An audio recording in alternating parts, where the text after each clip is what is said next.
So here's the deal. I was at the doctor's office, and he said to me, um, the threads are starting to come loose on your body garment. He said all your body parts are all in place, but they're failing all at once. So I got a big, huge issue going on with me right now. That is something that I'm trying to deal with. I won't go into the details of it, but here's the thing I wanted to say. I'm at the office, and this is a new office for him, and he's telling me that he's so excited that that they have a lab that's right there in the facility, and that's great. So he's orders all these tests, and I'm sitting and I'm waiting, and then the nurse comes in and she says, the lab is so full that they can't take you today. Well, I had fasted. I was thinking I was going to get testing and stuff today, but they said, no, you have to come back another day. Well, I'm not feeling good, so that meant I was really crabby. Uh-oh. So I got off on my high horse, and I just went bonkers. And well, you can drive over to here, and you can do this and you can do that. I said, one of the reasons that I was excited is that you guys have a lab right inside. And I said, I'm right here right now. You mean for 5 minutes they can't take me in as long as I'm right here? And I made the claim of that if you can't take somebody in, we get more people then so you can handle the crowd.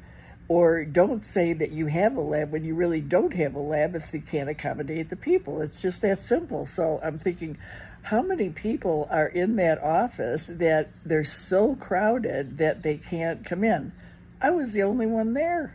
So where are all these people coming from is what I'm wondering. What is it? So I made a big stink about it. But then again, we go back to this healthcare system of everything is inconvenient for the patient. It's always the runaround, always something else that you have to do, always something else. So the truth is, I wasn't even supposed to be driving over there. And it was a long way for me to drive.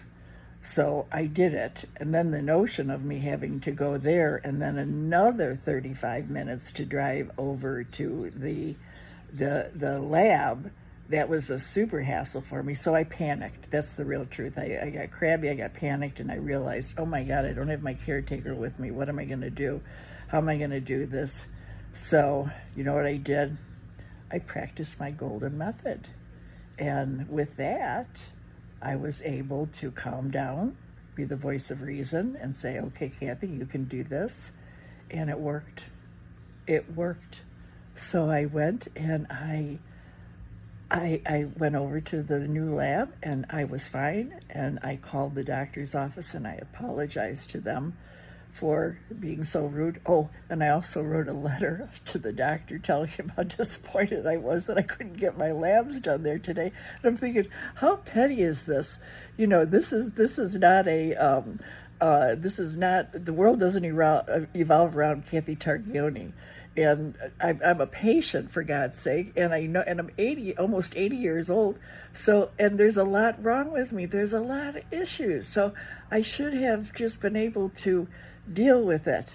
I waited too long to do the golden method. I should have done it right from the beginning. And when I did, I thought to myself, oh my God, I was like on the outside of my body looking in. And I thought, you know what? I can do this. This method is just so fantastic.